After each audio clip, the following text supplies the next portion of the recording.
하나님의 말씀은 누가복음 5장 1절에서 11절의 말씀을 우리 한 절씩 교독에 내려가겠습니다.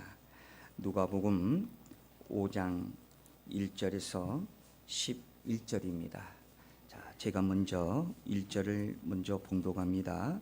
무리가 몰려와서 하나님의 말씀을 들을새 예수는 게네사렛 호숫가에 서서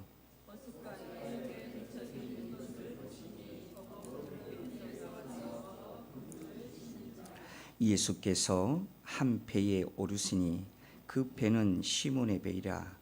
육지에서 조금 떼기를 정하시고 앉으사 배에서 무리를 가르치시더니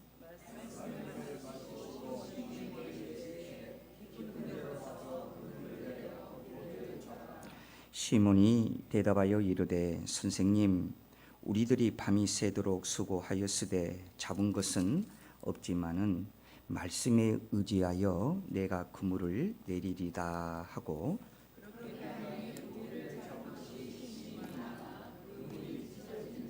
이에 다른 배에 있는 동부들에게 손짓하여 와서 도와달라 하니 그들이 와서 두 배의 채움에 잠기게 되었더라.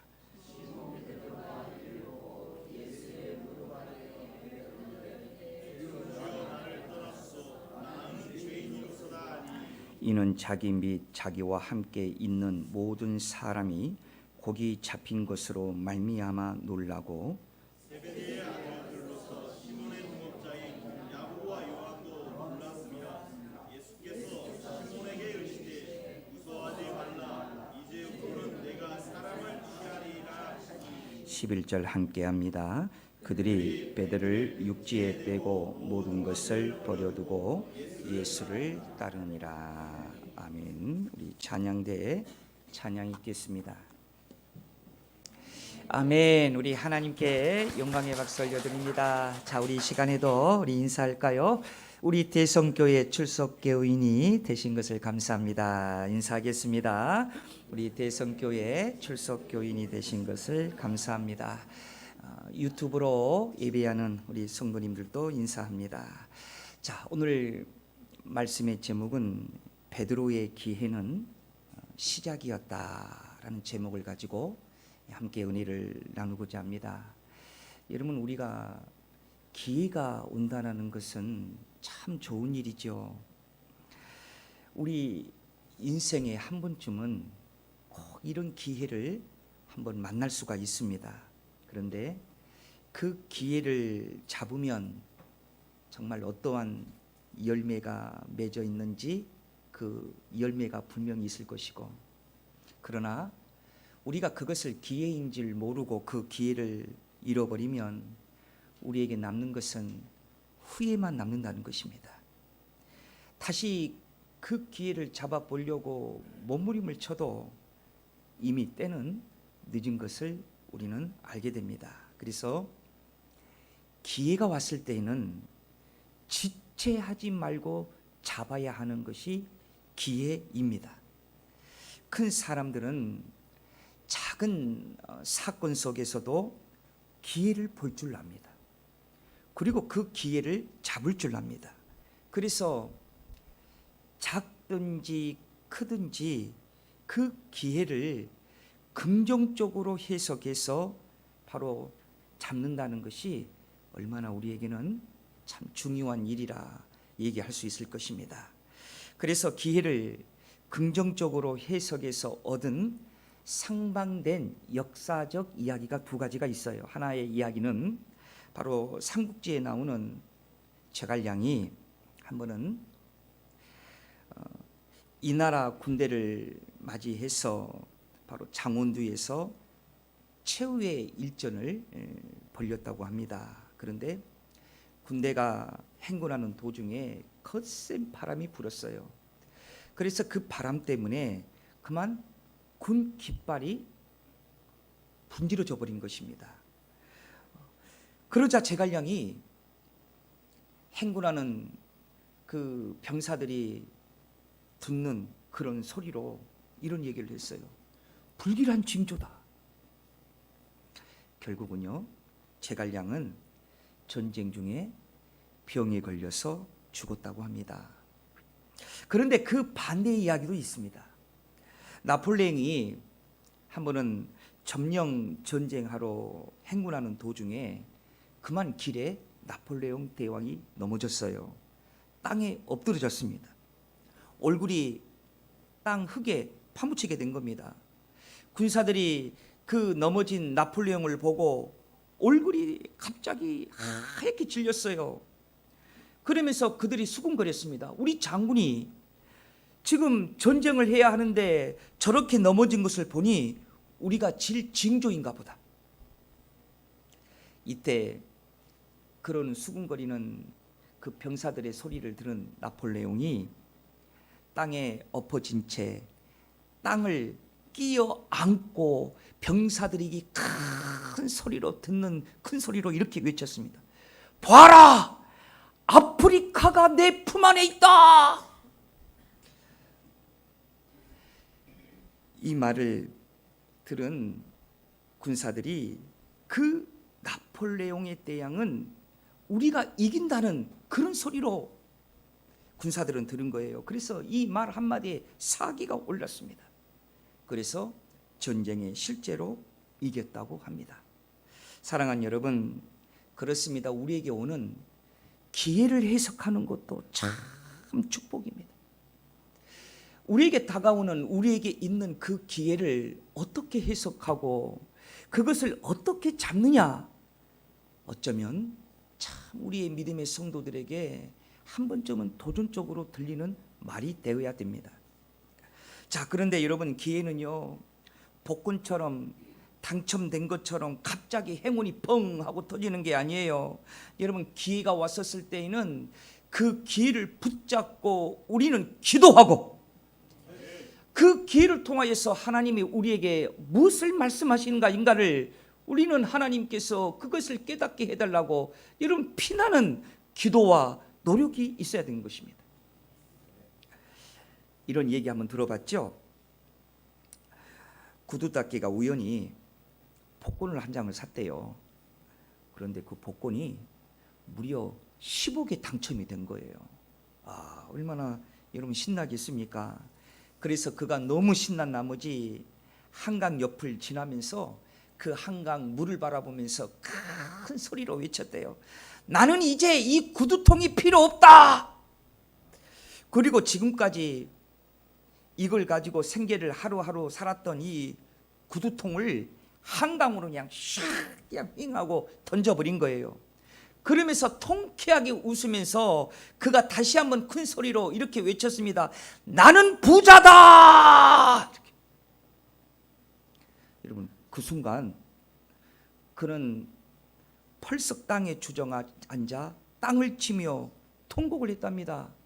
왜냐하면 구두통 속에 복권을 넣어가지고 그것을 그대로 던져버렸다는 거예요. 여러분, 이럴 때 한번 웃어줘야 돼요.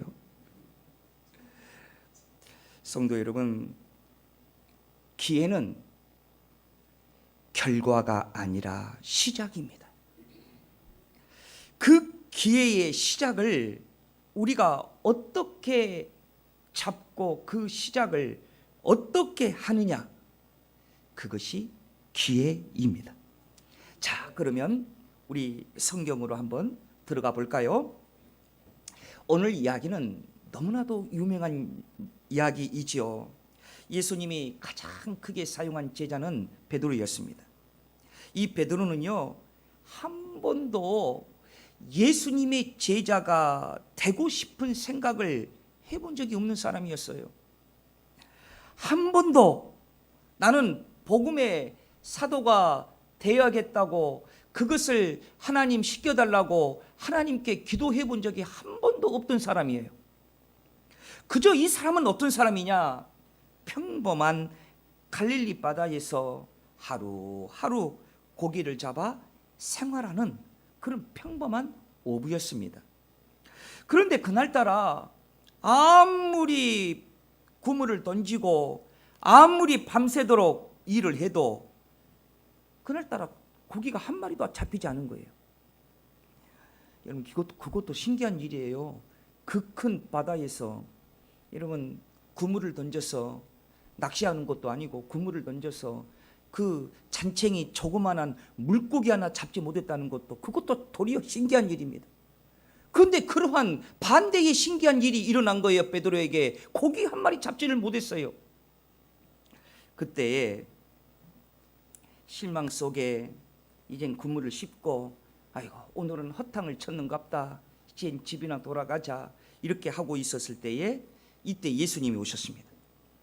그리고 예수님이 허탕을 쳐서 그물을 씻고 있는 베드로를 향해서 이렇게 얘기하는 것입니다. 깊은 곳에 그물을 내려 고기를 잡으라. 여러분 베드로가 지금 자기에게 얘기하고 있는 분은 오부의 지식을 가지고 있는 것이 아니라 목수의 아들로 생각하고 목수의 아들로 알고 있는데, 여러분 목수의 아들이 뼈가 잔뼈가 굵은 오부에게 깊은 곳에 그물을 내려 고기를 잡으라 하니, 여러분 그 말이 베드로의 말에 베드로의 귀에 가당치나 하겠습니까? 그런데 오늘 성경을 보십시오. 베드로가 뭐라고 얘기를 합니까? 오늘 다시 한번 5절을 다시 한번 들여다봅니다. 함께 압독합니다. 시몬이 대답하여 이르되 선생님, 우리들이 밤이 새도록 수고하였으되 잡은 것이 없지만은 말씀에 의지하여 내가 그물을 내리이다 하고, 그리고 나서 베드로가 그물을 내렸습니다. 예수님이 말씀하시는 대로 그곳에 깊은 곳에 그물을 내렸습니다. 그런데 그 결과가 어찌 되었나요? 그물이 찢어지도록 고기가 많이 잡혔어요. 그때 예수님이 그 베드로를 향하여서 오늘 10절 하반절을 보십시오. 이렇게 말씀하시는 것입니다. 무서워하지 말라. 이제 후로는 내가 사람을 취하리라. 이렇게 말씀하시는 예수님의 말을 들은 베드로는 모든 것을 버려두고 예수님을 쫓았습니다. 사랑하는 여러분, 베드로가 잡은 기회는 시작이었습니다. 베드로가 잡은 기회는 반석으로 바뀌어지는 시작이었습니다.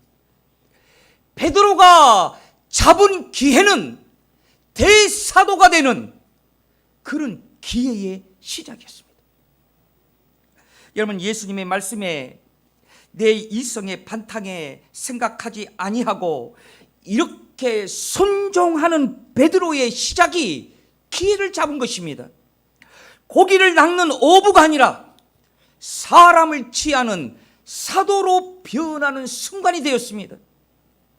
베드로가 변하여 무엇이 되었다고요? 반석이 된 것입니다. 그래서 베드로의 이 기회는 바로 하나님이신 예수님의 말씀에 순종하여 그것을 시작해서 얻은 기회를 베드로는 잡았다라는 사실입니다. 여러분, 예수님은 베드로만 제자로 부른 게 아니에요. 다른 11명의 제자들도 불렀어요. 여러분, 그 중에 어떤 사람도 있었습니까? 가롯 유다도 있었습니다. 여러분, 예수님이 제자로 부르심을 받았다는 것은 얼마나 이 세상에서 비교할 수 없는 좋은 기회를 얻었다는 사실입니다. 그 수많은 사람, 수많은 배움의 사람도 있을 것이고 부와 명예와 권력을 가진 사람도 있었겠지만은, 그러나 그 중에서 주님의 제자로 부르심을 받았다는 것이 얼마나 기회 중에 기회를 얻은 것입니까? 가룟 유다도 마찬가지였습니다. 가룟 유다도 하나님의 정말 그 제자가 되는 기회를 얻었을 때에 베드로와 가룟 유다의 차이점이 있었어요. 그게 뭐냐? 베드로는 순종의 기회를 시작이었지만은 가룟 유다는 예수님이 제자로 주는 그 기회를 뭘로 생각했느냐? 로또 복권 당첨으로 생각했다는 것입니다. 그래서 베드로와 달랐어요. 베드로는 모든 것을 버려두고 예수님을 쫓아갔어요. 다시 말하면 가룟 유다처럼 어떠한 자기가 잘나서 자기가 어떠한 우연의 기회로 그런 기회를 얻는 것으로 생각하지 아니하고 베드로는 하나님의 말씀에 순종하여 시작했습니다. 사랑하는 여러분, 그렇다고 하면 베드로는 무엇을 시작으로 기회를 얻었을까요? 오늘 성경 본문에서 그것을 찾아보면 베드로가 시작하는 기회는 두 가지였습니다. 그 첫 번째의 기회가 어떤 기회냐면 포기를 시작으로 삼았다라는 사실입니다. 자, 오늘 성경 다시 한번 11절을 한 번 더 다시 한번 보시기 바랍니다. 그들이 베드를 육지에 대고 모든 것을 버려두고 예수를 따르니라. 여러분, 여기에 보니까 어떠한 말씀이 우리 눈에 띄어야 됩니까? 모든 것을 버려두고, 모든 것을 버려두었다는 것은 무엇을 의미하고 있는 것일까요? 주를 위해서라면 포기했다라는 사실입니다. 무엇을 포기했다라는 말입니까? 예수님의 제자가 되는 기회를 얻었습니다. 그래서 베드로는 모든 것을 버려두는 포기를 했습니다. 그러나 그 반대로 예수님의 제자로 함께 부름을 받았던 가룟 유다는 어떻게 했습니까? 그런 영광스러운 기회를 얻었음에도 불구하고 가룟 유다는 돈을 포기하지 못했습니다.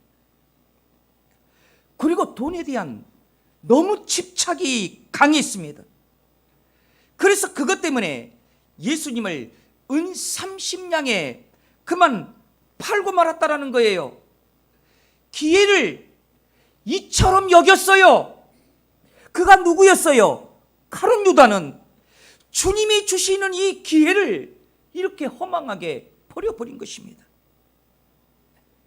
다시 말하면 기회를 주님과 함께 시작하는 것을 가룟 유다는 보지 못했지만 기회를 주님과 함께 시작하는 것을 베드로는 보았습니다.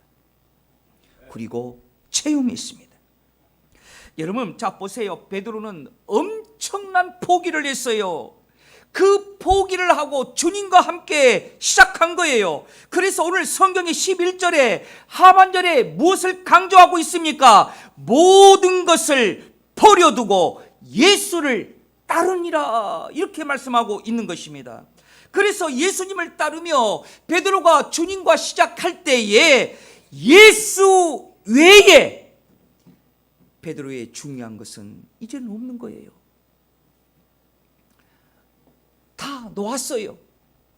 그가 붙잡고 있는 것을 예수님보다도 더 귀한 것이 있다면 그거 놓았어요. 우리가 가끔 TV에서 서커스를 보지 않습니까?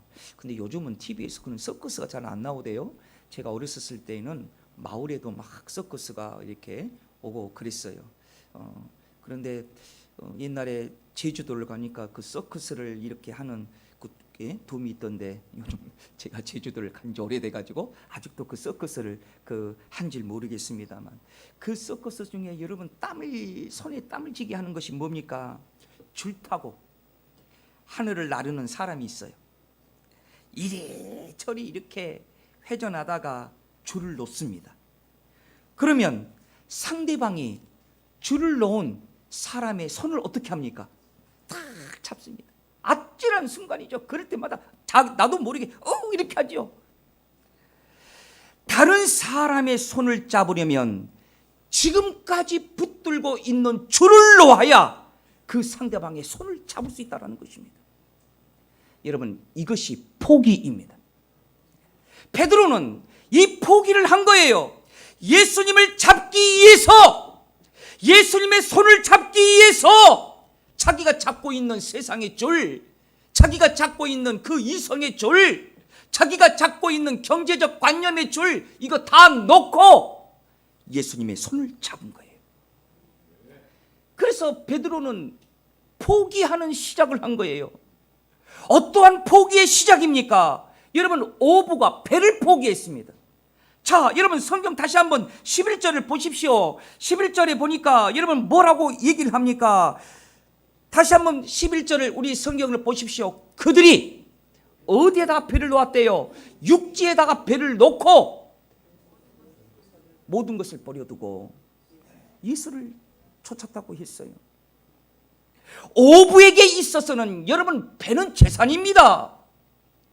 어부에게 있어서는 배가 자기의 생업입니다. 그런데 베드로는 배를 포기했어요. 그것도 어떤 배냐? 빈 배가 아니에요. 그렇게 잡고 싶어 했던 고기가 2배 가득 잡힌 배예요. 그런데 그 배를 포기한 거예요. 자기의 성취물을 포기한 거예요. 이게 베드로의 시작이었습니다. 또 여러분, 베드로는 또 뭐 했습니까? 모든 것을 포기하고 주님을 쫓았다고 했는데 가정도 포기했어요. 여러분, 이 말씀은 절대로 오해하지 마십시오. 예수님을 쫓는다는 것은 가정을 포기하고, 가정도 다, 자식도 포기하고, 남편도 아내도 다 포기하고 무작정 여러분 교회만 붙들고 살라는 그런 말이 아닙니다. 여기에서 베드로가 가정을 포기했다는 말은 주님보다도 더 귀한 것이 없다라는 말입니다. 주님보다도 더 사랑하면 그것이 우상이기 때문에 그 우상을 버리고 이젠 주님만 더 사랑하겠다는 말입니다. 기회가 왔었을 때 주님과 시작하는 이 외의 모든 것을 포기하는 시작, 이것이 기회입니다. 베드로는 주님과의 시작을 위해서 모든 것을 포기하는 시작을 했어요.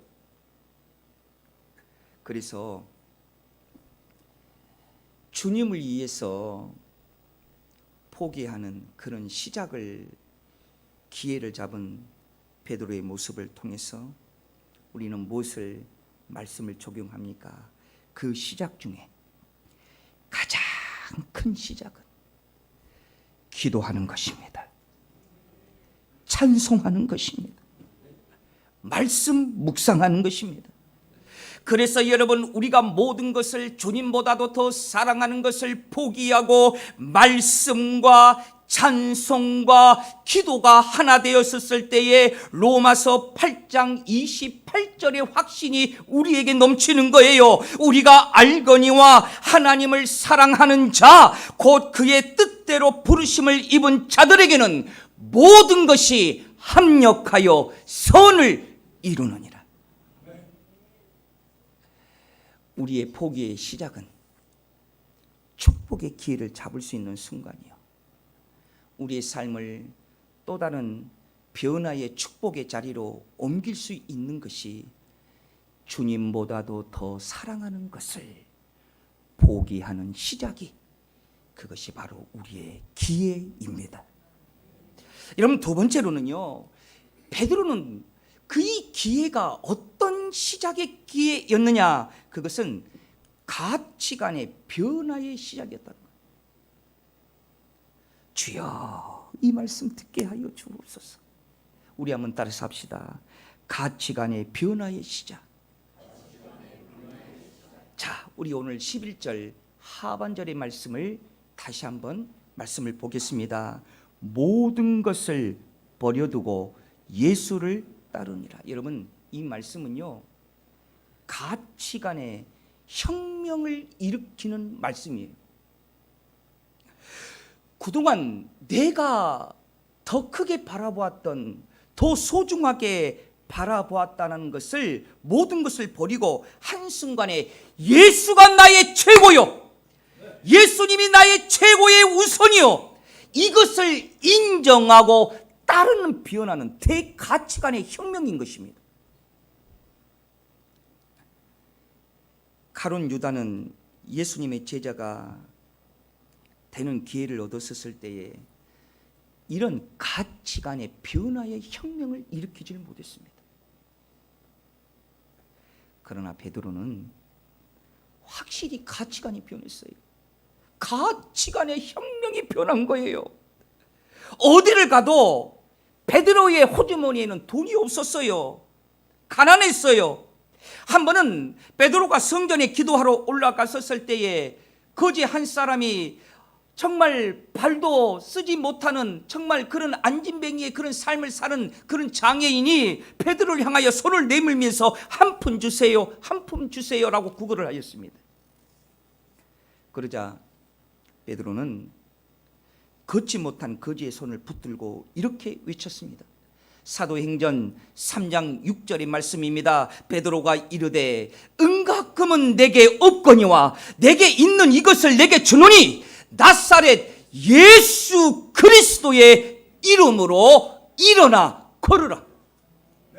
여러분, 그러자 어찌 되었습니까? 걷지 못한 자가 벌떡 일어났습니다. 여러분, 베드로는 돈으로 치유한 게 아닙니다. 돈으로 회복시킨 것도 아닙니다. 오직 예수 그리스도의 이름이었습니다. 여러분, 기회가 주어졌을 때에 여러분 예수의 이름의 가치관으로 여러분 시작해야 그것이 바로 기회를 잡는 것입니다. 여러분, 베드로의 가치관은 어떻게 변하는 대혁명을 일으켰습니까? 바로 거기에서 무엇의 가치관으로 바뀌어졌습니까? 사람으로 가치관이 바뀌었습니다. 제가 한 번은요, 제가 가르치는 학생한테 문자를 하나 받았어요. 오래전인데 그 문자 내용이 뭐였느냐? 교수님, 쫑이가 죽어서 오늘 수업 출석을 못해요. 제가 이 문자를 보고 이제 3학년인데 21살, 2살밖에 안 먹은 애기가 가족이 뭐 죽을 일은 없고 이 쫑이 하니까 이게 순간 무슨 생각이 들을까요? 혹시 개나 고양이 아닐까? 근데 알고 봤더니 세상에 아무리 세상이 변해도 그 쫑이가 누구였냐면 고양이였어요. 고양이가 죽었다고 출석 못한다고 문자 오는 세상이네. 그런데 이틀 지나고 나서 제 수업이 또 계속 있어서 그 학생이 수업이 들어왔는데 눈이 퉁퉁 부어가지고 왔더라고. 응? 자, 누가 죽어서 그렇게 눈이 부었대요? 고양이가 죽었어. 밉지만, 응? 정말 한 대 이렇게 꽁 지어받고 싶지만, 그런데 한 달쯤 이렇게 지났을까요? 복도에서 제잘제잘거리는 어떤 학생이 저한테 그런 말을 해요. 교수님, 아무개 학생이 애 할아버지가 돌아가셔서 오늘 학교 못 올 수도 있어요. 그러더라고요. 그러면 그런 일이 있으면 직접 본인이 얘기를 해야지 제 3자가 얘기하면 출석될까 안 될까? 그랬죠. 그런데 듣기로는 애 할아버지가 돌아가셨다는 이야기를 듣는데 학교로 온 거예요.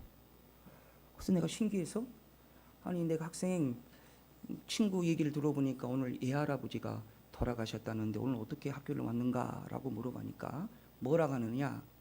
애 할아버지 돌아가셨는데 안 가도 돼요?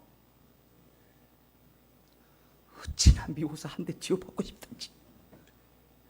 고양이가 죽으면 학교 안 오고 이 할아버지가 돌아가셨는데도 학교에 오는,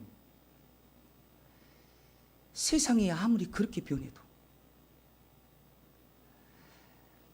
우리 사랑하는 우리 대성교회 성도 여러분, 사람 중심이 돼야 됩니다. 사람 중심이 돼야 됩니다. 여러분, 사람이 중심이 된다는 말이 무슨 말일까요? 요즘 세상은 가치관의 혼돈의 세상에 살고 있는 것 같아요. 무엇에 눈물을 흘리고 어떤 것에는 눈물을 흘리지 않아도 되는 일인데 이 가치관의 혼돈 세상에 우리는 살고 있습니다. 사랑하는 여러분, 사람 중심의 그 복음, 사람 중심의 기도, 사람 중심의 믿음, 가치관에 혼란 일으키지 마시기를 주의 이름으로 축원드립니다. 에덴 동산에 아담과 하와가 창조되고 나니 이 땅에는 아무것도 없었어요. 그런데 하나님께서 아담과 하와에게 모든 것을 다 주었어요. 아무것도 없는 세상에 살게 만든 게 아니라 풍족한 세상에서 여러분 살게 만드셨어요. 부족한 것이 없었어요. 모든 것이 잘 여러분 정리가 한 다음에 하나님께서 아담과 하와에게 그 모든 특권을 누리게 했어요. 여러분 얼마나 축복입니까? 하나님은 자연 속에서도 사람을 복을 주었습니다. 하나님께서는 천지 창조 가운데에서도 사람에게 축복하셨습니다. 그래서 여러분 우리는요 사람 중심의 가치관의 변화라는 것은 여러분 얼마나 중요한 줄 모릅니다. 어떤 목사님은요 교회에서도요 강아지나 개를 함께 예배당에 와서 대예배나 예배를 드리는 것을 허락해 주는 목사님이 계시대요. 근데 저는 보수 목사님이라 죽어다 깼다 뭐합니다. 차라리 예배당에 오면 여러분 개와 고양이를 놔두고 예배를 드릴 수 있는 또 하나의 공간을 내가 만들어 줬으면 좋지. 저는 개를 예배당에다가 고양이를 예배당에다가 사람과 함께 앉혀놓고 저는 예배 절대로 못 드립니다. 아멘 하세요. 아멘. 사람 중심에 여러분 하나님께서는요 사람을 축복하셨어요. 그리고요 베드로의 가치관의 혁명입니다. 물고기만 바라보았던 그 가치관이 사람을 낚는 어부가 되었다는 거예요. 두 번째로는 여러분 물질에서 무엇의 혁명을 가치관의 혁명을 일으켰느냐? 영의 혁명을 일으켰어요. 이제 베드로는 물질이 아니에요. 고기가 아니에요. 배가 아니에요. 그물도 아니에요. 영원한 천국이 베드로의 가치관이에요. 여러분 지렁이가 땅속에 들어가는 이유가 있대요. 물론 과학적 근거가 없는 지어낸 이야기인데 옛날에 지렁이는 귀뚜라미에게 있는 눈이 있었고 대신 귀뚜라미는 아름다운 띠가 있었다고 합니다. 하루는 귀뚜라미가 지렁이를 찾아와서 이렇게 얘기를 했대요. 지렁이야, 내 아름다운 띠 좀 보렴. 나는 이것 때문에 누구에게나 높은 대우를 받으면서 산단다. 귀뚜라미는 자기 띠를 뽐내고 자랑하면서 이렇게 얘기하는 거예요. 네 눈과 내 띠를 바꾸지 않을래? 그러니까 이 어리석은 지렁이는 귀뚜라미의 띠가 너무 아름답게 보였고 또 이것 때문에 높은 대우를 받고 산다니 그거 얼마나 혹한 일입니까? 그래서 얼른 자기의 눈과 띠를 바꾸자고 했습니다. 그런데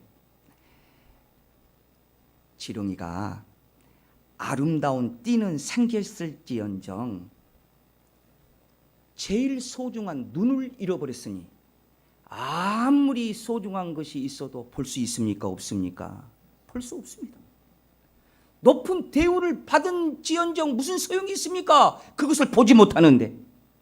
그래서 귀뚜라미에게 감쪽같이 속아 넘어가서 여러분 그것이 부끄러워서 땅속에 숨어 들어가 지금도 탄식하며 지낸다고 합니다. 성도 여러분, 우리는 지금 무엇을 바꾸면서 믿음에 소홀히 하고 있을까요? 무엇이 그리 좋습니까? 무엇이 그리 나를 분주하게 만듭니까? 인간이 바라는 사랑이 그렇게 좋습니까?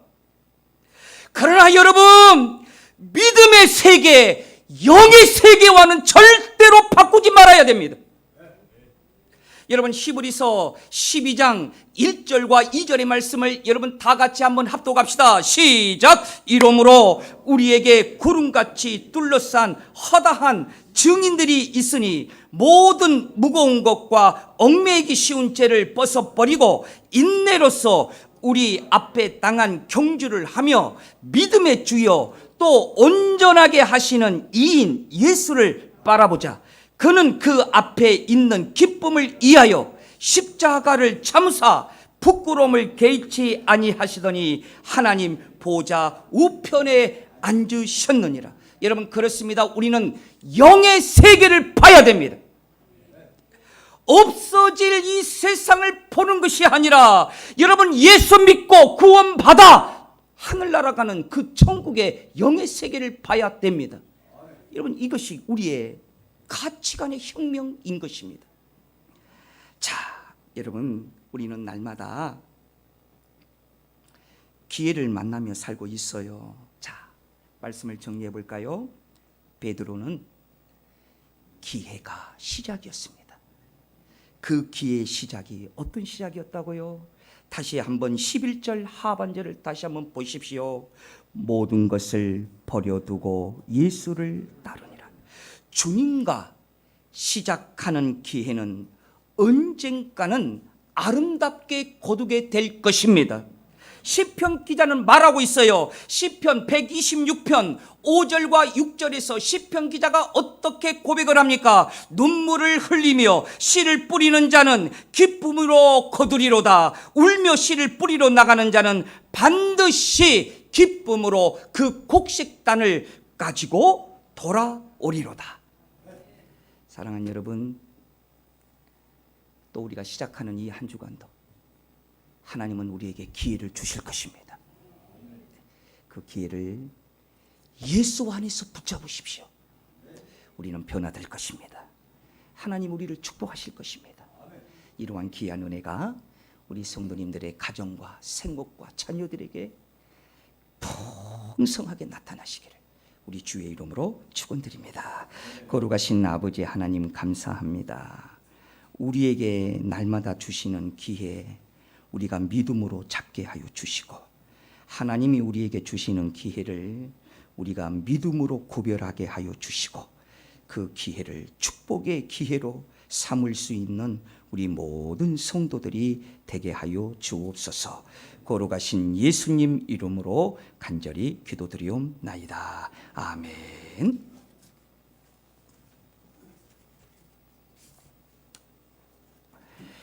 찬송가 425장입니다.